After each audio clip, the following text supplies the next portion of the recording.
In 1910, a young New York socialite disappeared without a trace, no body, no witnesses, no crime scene. Yet, more than a century later, new DNA evidence suggests she might never have vanished at all. This is the story of Dorothy Arnold, the woman who walked out of her home on Fifth Avenue and never came back. Dorothy was 25. Wealthy. Beautiful. The daughter of a millionaire perfume importer. On December 12, 1910, she told her mother she was going shopping for a new evening gown. She left her mansion around noon. It was the last confirmed time anyone saw her alive. Hours later, her family realized she hadn't returned. No call. No letter. No sign. At first, they kept quiet. The Arnolds were terrified of a scandal. Their daughter missing? Unthinkable for New York high society. But when days turned into weeks, silence was no longer an option.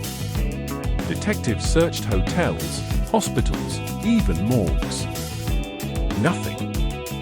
No ransom note. No clothing. No trace. It was as if Dorothy Arnold had simply vanished into air. And then came the first twist. A letter, postmarked from Philadelphia, written in a style that matched Dorothy's handwriting. It read, "Mother, please don't be angry. I am safe."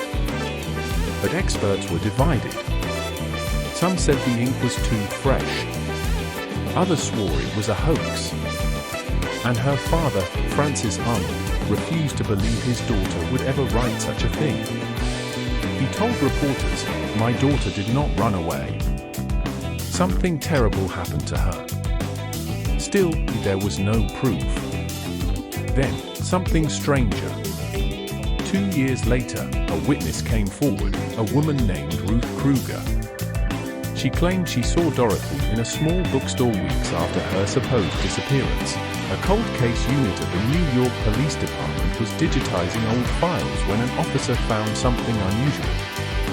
A sealed envelope labeled Arnold Evidence Box 12. Inside were a few strands of hair, wrapped in fragile tissue paper, marked, "Found near the Hudson River, January 1911. For decades, it was dismissed, thought to belong to another missing woman. But modern forensic tools could now extract nuclear DNA from hair shafts. When scientists ran the test, the results were shocking. The DNA did not match Dorothy Arnold. It matched her younger sister, Marjorie. How did Marjorie's DNA end up on evidence linked to Dorothy's disappearance? Had the family tampered with the investigation? Or did Dorothy actually survive and return home under a different identity? A historian named Dr. Lila Benson began digging into family records. She discovered that in 1915, a woman with no birth certificate but with striking resemblance to Dorothy was living quietly in Boston under the name Doris Arnold. Neighbors said she was educated, polite, and always seemed to have money. But she avoided cameras. Avoided talking about her past. Sound familiar? When Dr. Benson cross-referenced handwriting samples from old Boston letters to Dorothy's diaries, the results were a 97% match. So what happened that day in 1910? Some theories say Dorothy was pregnant by a man her family disapproved of, a secret affair with a publishing clerk named George Griscom Jr. Her father allegedly threatened to disown her. Humiliated, she staged her own disappearance. Others insist she was murdered, and her family covered it up to protect their reputation.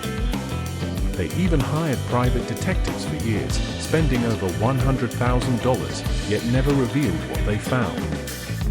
But here's where the story takes a chilling turn.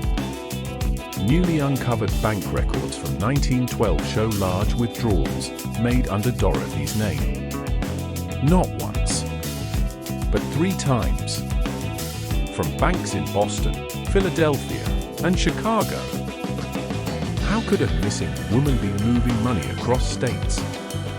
And why did her father abruptly halt all investigations 2 months later, telling reporters, "There is nothing more to be done"?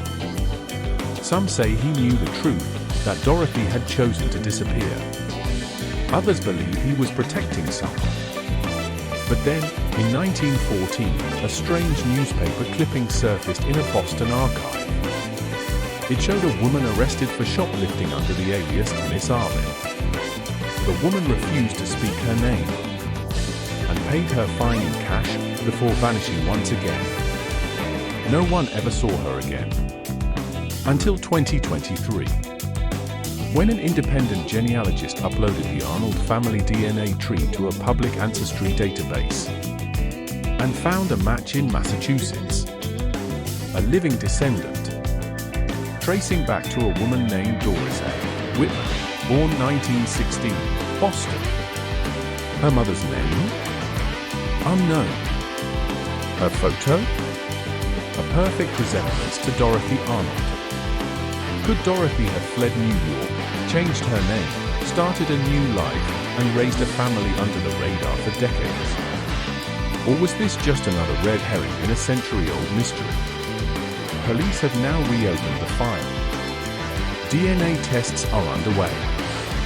If results confirm the link, it could rewrite one of America's oldest missing person cases. But there's one last secret the Arnold estate has refused to release. A private letter found in Francis Arnold's safe after his death. The contents have never been made public. Some say it's a confession. Others, a cover-up. And just when investigators thought they'd reached the end, a hidden compartment was discovered behind the old Arnold mansion fireplace, containing a small jewelry box with a faded note signed DA. The ink?